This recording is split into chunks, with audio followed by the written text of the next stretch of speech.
Halika at tingnan mo ito, kamangha-mangha. Panahon na ng pag-ani ng second early na patatas. At ito ang mga Charlotte mula sa really kung maitabing binhi, na gaya ng nakikita mo ay talagang maganda ang tubo. At oo, lahat na iyan mula sa isang halaman. Kaya ilalagay na natin ito ngayon sa mga sako na papel. Maaari rin silang iwan sa araw ng isang araw para matuyo ng husto. Matagal ang shelf life nila. Sa katunayan, may natira pa kaming Charlotte na patatas 10 buwan matapos anihin. Kahit second early variety lang, maganda pa rin ang imbakan. Pero kung main crop ang meron ka, huwag kang mag-alala. Hindi pa sila handang anihin. Sa likod ko, kita mo maganda ang paglago ng squash dahil sa naranasang init. Hindi nadiligan ang mga squash na yon. Malaking tulong talaga ang no-dig para mapanatili ang moisture. Marami rin akong dinidiligan na halaman dito, kaya magbibigay ako ng ilang tips habang umiikot tayo. Ito ang July tour, panahon ng pinakamaraming at marami ka pa rin pwedeng itanim. Nung huli tayo nandito noong Hunyo, nag-tour tayo at inaani pa ang asparagus. Ganyan kabilis lumago ito, mula nang tumigil akong mag-ani sa kanila, wala pang 1 buwan. At ito ay isang damo. Hulaan mo kung ano, asparagus ito. Isa sa pinakamahirap na damo para sa mga komersyal na nagtatanim ng asparagus ay ang mismong asparagus dahil hindi ito pwedeng sprayan ng herbicide. Walang problema dito, organiko naman. Hinuhugot lang namin ang mga punla ng asparagus habang tumutubo. Kaya kung masyadong maraming asparagus na tumutubo ng magkakadikit, mauuwi ka sa maraming maliliit na yusbong. Ang gusto mo lang ay mas kaunti ang halaman para mas malalaki ang mga ito. Marami kaming bagong itinatanim. Kaya sa ilalim ng takib na ito halimbawa, ay may mga beetroot. Itinanim ang mga 2 linggo na ang nakaraan. Nilagyan ko ito ng takib sa 2 dahilan. Isa rito, sa kasong ito, ay para hindi lapitan ng mga kuneho kasi may ilan kami rito. Isa pang dahilan, nakakatulong ang mga takib na mapanatili ang halumigmig. Sa taniman ng karot na 5 linggo na, hindi moisture kundi kalidad ng binhi ang naging problema. May magandang luntiang bahagi sa bandang dulo, ibang binhi ang ginamit doon kaysa rito. At kung makakaranas ka ng ganito, mahina ang pagtubo. Ang gagawin ko ay bubungkalin ko lang ito at muling magkatanim gamit ang ibang gulay. Medyo huli na magtanim ng carrots ngayon, pero pwede pa, basta gawin agad. Maganda ang taniman ng letsugas dito. Nagtanim kami rito nung isang kursong ginanap sa weekend, nung ika-21 ng Hunyo, nung solstice ng Hunyo. Sumali ang buong grupo. Ako ang gumagawa ng butas. Sila ang naglalagay ng plank plants. Maliit lang ang itinatanim ko, kaya mabilis lang. Pagkatapos naming magdilig, nilagay namin ang takib. At ngayon lang ito, tinanggal ngayong umaga. Sinimulan na namin pitasin ang mga litsugas ngayon dahil napakarami nila. Ako ang nagdidilig sa taniman na ganyan ng letsugas, pati mga bagong tanim na makikita natin mamaya. Binibigyan namin sila ng maraming tubig dahil halos tubig lang ang laman nila. Pati ang mga beetroot ay nabigyan din ng kaunti. Hindi ko madalas diligan ng beetroot, sapat lang para mabuhay sila. Hindi ko rin alam kung kailan ito. Matatapos ang mahabang panahon ng tagtuyot na ito. May bird netting ito na talagang kapaki-pakinabang laban sa mga kuneho at usa kung may ganyang problema ka. Sa tingin ko, sapat na ito para mapalayo sila. Siyempre, pwede rin ang mesh. At itong mesh na ito ay para raw laban sa mga insekto. Pasensya na, pero hihilahin ko ito ng kaunti para makita mo ang nangyayari dahil sa flea beetles. Talagang nakakagulat. Sobrang lakas nila na ito. Ang dami nila. Lahat ng yan ay pinsalang dulot ng flea beetles. Hindi nito pinapatay ang mga halaman, pero malaki ang epekto sa paglaki nila. Kailangan na itong itigil agad. Kakaniwan, mas kaunti ang pinsa ng dulot ng flea beetles mula kalagitnaan ng Agosto. Kaya titingnan natin. At itong mga bagong tanim, ito ay radicchio, endive, pati na rin ilang letsugas, pangalawang pagkatanim. Dili-diligan namin sila araw-araw talaga sa loob ng halos unang linggo dahil sa matinding sikat ng araw at pagkatuyo ng lupa. At dahil sobrang tuyo ng lupa, tulad dito, itong taniman na ito ay dati para sa broccoli. Inalis ko ito mga 2 linggo at kalahati nang nakalipas. Noong araw ding yon, nagtanim ako ng karot at gumawa ako ng mga tudling sa lupa gaya nito. Makikita mo maganda ang takip ng compost sa lupa. makikita mo pa rin ang ugat ng broccoli doon. At Diniligan ko ang mga tudling at itinanim ang buto ng karot. At pagkatapos ay wala na akong ginawa, hindi ko na didiligan ng 1 linggo at hinayaan ko na lang. At pagkatapos ay nagsimulang tumubo ang mga karot at natuwa talaga ako doon. Kaya diniligan ko pa sila ng konti. Nakalimutan ko yung kuneho. May maliit na kuneho dito at nagulat ako na di pa natin siya nakita ngayong umaga. Nakatira siya sa kalabasa at tumatalon, palabas at bumabati ng magandang umaga. Nakalimutan ko na. Kinain lang niya lahat ng mga karot na yun. Kaya naubos na silang lahat. Kaya nagtanim ulit ako. Kaya muli, diligan-diligan, pagkatapos magtanim ngayon. At lagyan ng mesh na takib laban sa kuneho. Tuwing mga 3 araw, dinadagdagan ko ng tubig ang mga tudling. Para tumubo ang halaman, kailangan talagang diligan. Ang problema, hose lang ang gamit namin. Wala akong irrigation system dito. Medyo kapos kami ngayong taon. Ito na yata ang pinakatuyong taon na naranasan ko, sa totoo lang. Oh, lalo na ngayong panahon, sobrang tindi talaga. Ang init dito ay sobrang taas. Umabot kami ng 36 at kalahating degrees isang araw. Mga nasa 70 degree Fahrenheit. Itong mga runner beans ay interesante pagdating sa tubig dahil makikita mo na hindi sila namumunga. Lahat ng mga posibleng bean na ito ay hindi nabubuo. At paminsan-minsan ay may isa. Itong maliit na tusk ay may isang bean. May kinalaman ito sa tubig. Hindi ko naman biniwisikan ng pinong tubig ang mga bulaklak. Kaya 5 araw pa lang ang nakalipas mula nang simulan ko silang diligan. Napantanto kong kailangan ko talagang magdilig para magka-beans. Pero magandang panahon na para magsimula. Alam mo, kapag nagsimula ng mamulaklak ang mga halaman mo, hindi nila masyadong kailangan ng tubig noon. Pero kapag pumasok na sa yugto ng pamumunga, doon mo na dapat sila diligan. At eto na, ang piramide ay sa wakas natapos na. Katatapos lang nito. Wala pang 1 linggo ang nakalipas. At mayroon itong magagandang pintuan na dumudulas sa tanso. Pasensya, gulong na brass sa ilalim.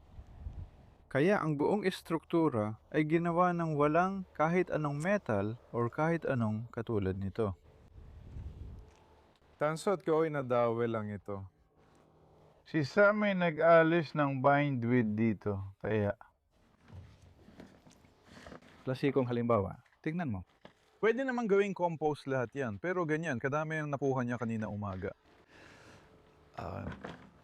Nakikita mong tumutubo pa rin dahil halatang maraming bindweed dito. At 4 na buwan pa lang mula nang nilagay namin ang karton. Nabulok ng karton sa compost, kaya nakakasingit na ulit ang bindweed. Pero based sa karanasan ko ng paggawa nito sa loob ng maraming dekada, kung patuloy mong aalisin ang bindweed sa ganitong yugto, gamit ang trowel gaya na nakikita mo dyan o hori. Kahit matanggal mo ang maraming ugat, hindi mo pa rin matatanggal ang pinakaugat. Nandyan pa rin yun. At napapapagod ito habang napapatuloy ka. At sa loob ng 2 taon, mawawala na ito dahil itong buong bahagi dito. Ito ay puro bindweed nung unang taon at ganun pa rin nung ikalawang taon pero unti-unti nang nababawasan. At biglang noong Setyembre 2022, uminto na lang ito at naubos na ang lakas ng mga ugat. Kaya may kaunti pa rin, karamihan ay nasa gilid. Tulad ng mga celeriac, kailangan naming alisin ang ilang bindweed. Mukhang maganda sila at masaya ako sa nakita ko doon. Diniligan namin sila ng kaunti, pero hindi naman kailangan ng maraming dilig sa celeriac sa panahon ngayon. Mas mainam magsimula sa huling bahagi ng Agosto. Kapag lumalaki na, basta hindi pa umuulan nun. Malaking bagay talaga ang pagdidilig, pero malaki ang naitutulong ng no-dig. Hindi ibig sabihin ng no-dig na hindi mo na kailangan magdilig, pero talagang nababawasan ito ang dami ng tubig na kailangan mong gamitin. At nakakatulong din ang compost. Hindi lang sa no-dig ginagamit ang compost. Kahit magbungkal ka, kailangan pa rin ng compost at organikong materyales. Ganito namin ito ginagawa, kaya ito ay tuyo. Sa totoo lang, yan ay mga lumang damo at mga tangkay na tinadtad ni Adam gamit ang lawnmower. Makikita mong maganda ang nagagawa ng lawnmower sa pagpapaliit ng mga makahoy na piraso. Ayaw mo ng mas mahabang piraso ng kahoy, lalo na yung parang makahoy na tangkay? Kaya ito ay halo ng berde at kayumanggi. Karaniwan, 3 kapat na berde at 1 kapat na kayumanggi ang ginagawa ko. Pero hindi naman yon mahigpit na tuntunin. Pwede rin kalahati berde at kalahati kayumanggi. Kung mas marami kang ilalagay na kayumanggi, mas mabagal lang itong mabubulok. May 2 kayumanging dahon at plastic na ginagamit bilang manipis na patong para mapanatili ang moisture sa ibabaw. Natapos lang ang gunto na ito, 2 linggo na ang nakalipas. Kaya maganda pa ang itsura at sapat ang pagkabasa. Iyan ay kahit hindi dinidiligan. Pero ngayon, dinidiligan ko na kahit kaunti na hindi ko naman dati ginagawa. Naisip ko lang, kailangan kong diligan ng isang iyon. At dito naman, meron tayong compost na 8 buwan na ngayon. At si Adam ay inilipat ito mula sa bunton sa kanan papunta rito. At makikita mo kung gaano ito kaganda. Magaan din ito sa kamay ko. Magandang senyales yan. Medyo nakakatawa nga. At gagamitin natin yan sa taglagas o bilang compost. Kung kasing ganda niyan, pwede mo rin salain at idagdag sa potting mix. Gustong-gusto yan ng mga punla ng halaman.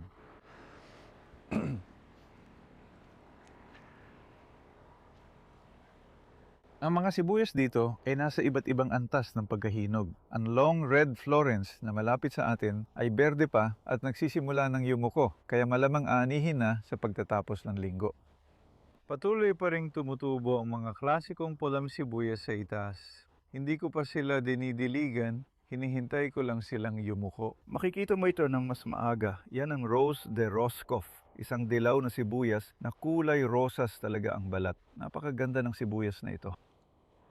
Ang tubig dito ay kakalagay lang ni Adam mula sa pinaghugasan ng salad kaninang umaga. Nagbebenta kami ng salad at ginagamit ang pinaghugasang tubig saan man ito kailangan. Na sa totoo lang ay halos saan man na ngayon. Ang mga kamatis na ito ay maganda ang tubo. Medyo kakaiba para sa UK based sa karanasan ko na magkaroon ng ganito sa kalagitnaan ng Hulyo, mga kamatis na ganito. Pati ang Sangold ay hinog na. Ito talaga ang unang nahihinog. Ito. Maraming flea beetle. Pinapakita ko lang ito para mapanatag kayo dahil alam ko marami sa inyo ang may flea beetle na sumisira sa brassica seedlings. Ayos lang ito.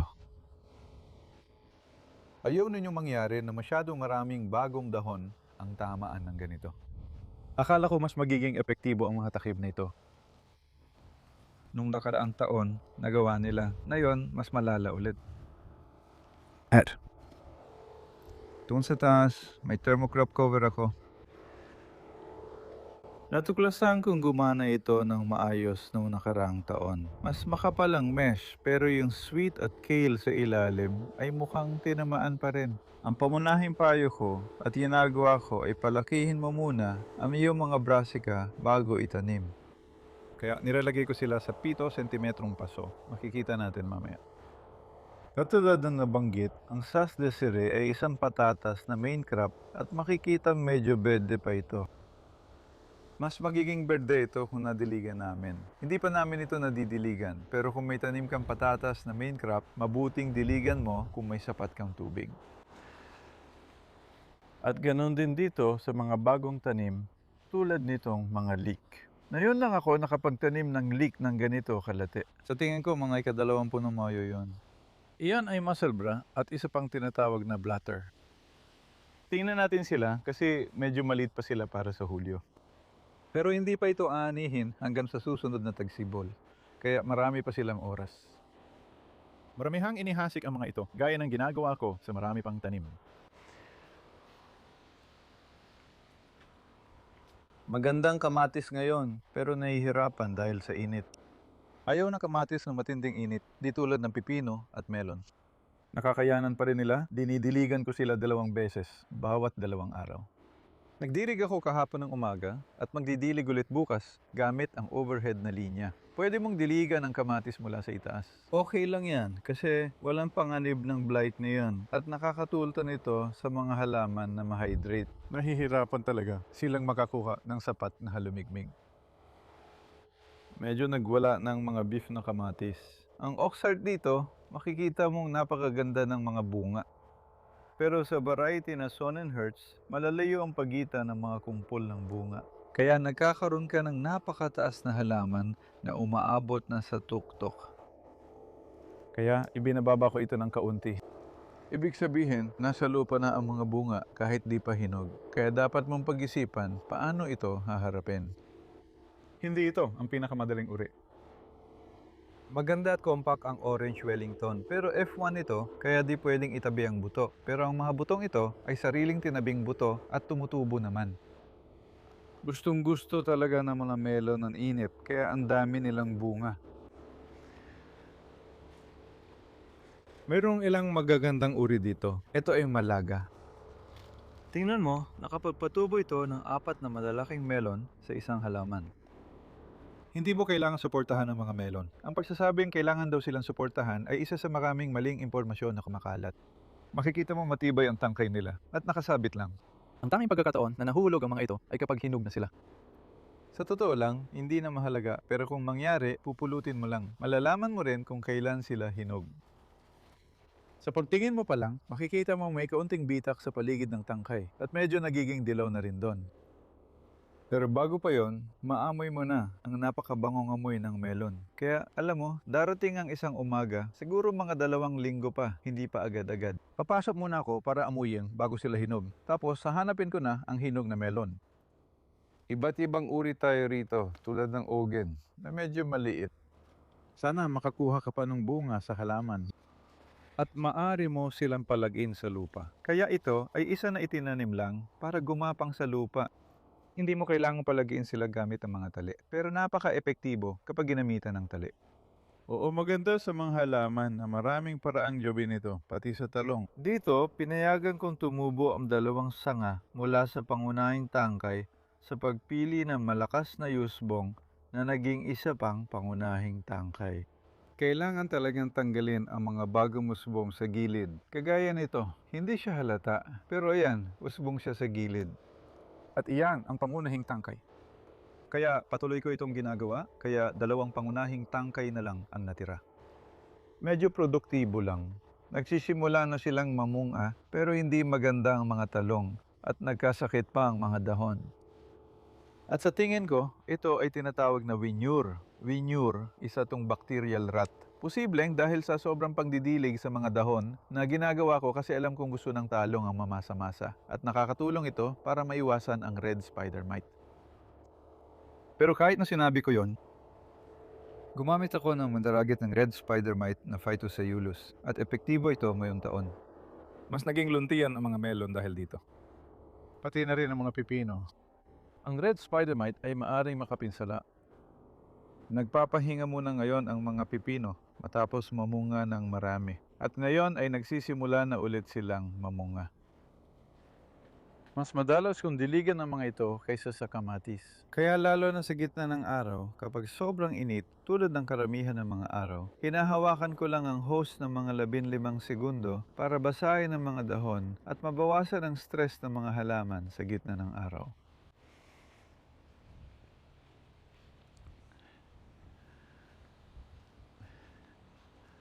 Kamangha-mangha ang mga bulaklak at namumukadkad na ang mga daylily. May isang maganda at pulang daylily. Doon sa itaas na pinalaki ko mula sa buto, 6 na taon na ang nakalipas at namumulaklak pa rin na yon. Narito ang isang kombinasyong, hindi ko pa nasubukan nun. Hindi ko alam ang kalalabasan, pero may kalabasa tayo. Medyo nahuli itong pagtatanim dahil broccoli ito noong taglamig at tagsibol. At may seltos rin na yon. Sa Chelsea, binigyan ako ni Lucy ng buto. Magtatanim siya ng gulay. Sinubukan ko ito, 43 taon nang nakakaraan. Pero hindi ko nagustuhan, kaya hindi ko na ulit itinanim simula nun. Pero sinusubukan ko ulit na yun. Medyo mapait ang mga dahon nito. Pwede mong kainin ang mga dahon ng seltus. Pero kadalasan hindi alam ng mga tao. Pero nagpapadago sila ng tangkay at yun ang bahagi na kinakain mo. Para itong isang delicacy. Kaya titingnan natin. 2 buwan pa lang mula itinanim sila, kaya napakabilis nilang lumaki. Sa greenhouse ko ginagawa lahat ng pagpaparami ng halaman. Ito ay pagkakataon para Ipaliwanag kung anong pwedeng itanim na yon. Sa gitna ng Hulyo, marami ka pang pwedeng itanim. Pwede pa rin magtanim ng beetroot. Kung gagawin mo yon, di mo na kailangan ng malalaking cell at pwede mo agad ilabas ang mga punlang nasa plant tray. Kailangan na talagang itanim ito. Sana'y naitanim na sila pero umasa ako sa ulang na mukhang hindi darating. Kaya kailangan kong magdilig ng husto.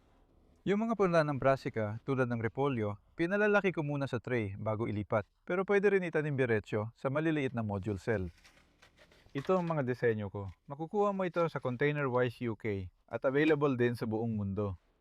Ililipat natin ang mga iyon, pati na ang kinsay. Nagkaproblema ako sa kinsay. Nagde-demo ako sa isang kurso, isang linggo, nang nakalipas at naiwan ko itong tray sa mesa. Hindi nadiligan kinabukasan, kaya maraming punla ang namatay. Pero may natira. Handa nang ilipat ang maliliit na natira. Pwede ka pa rin magtanim ng kinsay ngayon. Basta huwag patagalin. Pwede rin magtanim ng baggy beans sa module tray man o sa labas at epektibo rin ito sa labas. Nakakatulong ito para hindi ka mahirapan sa pagdidilig ng mga 10 araw bago mo sila itanim. Mas madaling magdilig ng halaman dito. Marami ka paling pwedeng itanim na brassicas gaya ng broccoli para sa susunod na tagsibol, pati purple at white sprouting broccoli. Pati na rin halimbawa Navona o Romanesco cauliflower, talagang mainam. At ito ang ginagawa ko, kung gusto mo palakihin pa sila bago itanim. Kaya ang isang halaman na ganyan ay nagsimula doon at pagkatapos ay ilalagay sa isang 7 sentimetro, mga 3 pulgadang paso, halos ganun. Homemade ang halo na walang pataba. Kaya hindi ko pinapakain ng mga punla. Kaya lahat ng beetroot na yan, lumaki ng maganda kahit hindi pinakain. Maganda ang halong nakukuha nito at galing iyon sa compost na nabanggit ko. Alam mo, nakakamangha talaga kung gaano karaming sustansya ang compost na may bulate. Lalo na kapag nakakain na sila. Mga endive ito. Magandang panahon para magtanim ng endive. Pwede ang kulot o malapad ang dahon ng scarol. Lettuce. Malapit na ang huling pagkakataon para magtanim ng lettuce. Ito ay Maravilla di Verona.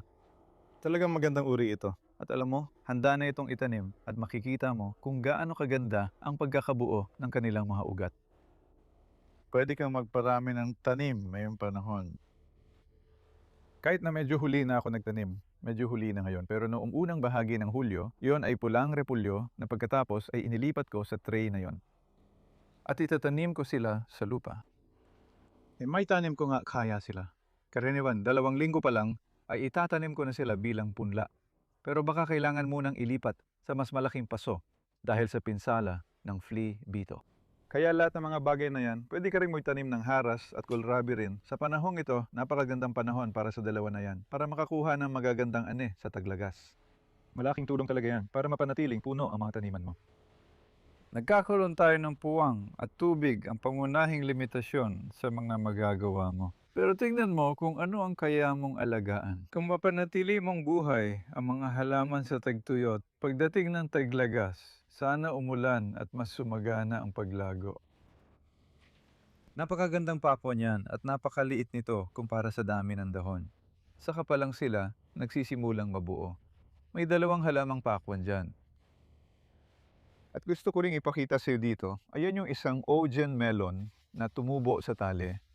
Pero lahat ng iba pa ay galing sa isang halaman. Para mga sanga na lumalabas at namumunga rin sa lupa. Kaya, alam mo na, isa pang opsyon para sa mga melon ay palagiin sila pataas at palagiin din sila sa lupa ng sabay. At mas mabilis lang talaga ang paglaki nila dito sa init ng greenhouse. At sigurado kung ito ang unang hinog. Ito ulit si Malaga. Nung ganitong panahon last year, nalalagas ng mga dahon ko dahil sa red spider mite. Naninilaw at kinakain lahat. Makikita mo kung gaano na sila kaluntian ngayon. Kaya masaya ako. Nakatulong din ito sa pag-unlad ng mga melon. Medyo nahuli nga sila bilang resulta. Pero mas magiging masarap ang lasa nila dahil kailangan mong hayaang hinog ang mga melon habang berde pa ang mga dahon. At kaya ang mga huling melon, pagdating ng katapusan ng Setyembre, hindi na talaga sila tumutubo ng maayos dahil wala nang masyadong berde o photosynthesis na nangyayari sa panahong yon. Kaya tandaan mo sa susunod na taon, kung hindi mo pa sila naabot sa ganitong yugto, ang mga ito ay itinanim noong Marso 27. Kaya bago matapos ang Marso, magtanim ka na ng melon sa init at simulan mo ng maaga. Ang mga kamatis ay itinanim ko noong Marso. Saan po na kadalasan ko ring petsa ng pagtatanim dito? Kita mo kung gano'n na yon ka-orange. Ang Wellington ay may magagandang bunga at hindi rin masyadong mataas ang halaman. Kailan mo naman ito ginagawa? O gaano karami ang tinatanggal mong dahon? Kaya may dahon dyan na nagsisimula ng dilaw. Madalas ko yung tingnan bilang senyales na dapat ko na itong tanggalin dahil hindi na ito nakakatulong sa halaman. Ikaw, oo. Hindi ako mahigpit sa pagtanggal ng dahon at gusto ko may natitirang marami sa halaman. Pero nakakatulong din ang pagtatanggal ng dahon. Para makita ang mga kumpol at marami sa mga kumpol na ito, lalo na yung mga beefsteak na kamatis. Pinaikli ko ang mga kumpol ng kamatis para hindi masyadong maraming bunga. Kung hindi, siksik sa ibaba at kaunti sa itaas dahil naubusan ng lakas ang mga halaman. Napansin ko na nangangailangan ng maraming oras para magpalaki ng magagandang kamatis na gusto ko namang gawin, pero isa talaga itong dapat isaalang-alang. Sa isang tanimang pangbenta. Ang mga kinse nito ay napakaganda. Yan ay mula sa pagtatanim noong Pebrero, mga ika-20 ng Pebrero, Victoria. At napakagandang uri ito. At sa bandang itaas, meron tayong masuling pagtatanim. Unang araw ng Abril yon at itinanim noong Mayo. At makikita ninyo na may hahabulin pa sila. Magiging maganda lang itong salitan, sana. Ito ang taniman para sa paghahambing ng hukay at nodig. Yung hukay na kama ay may parehong dami ng compost na hinalo sa lupa tulad ng compost na inilagay ko sa ibabaw. Parehong dami.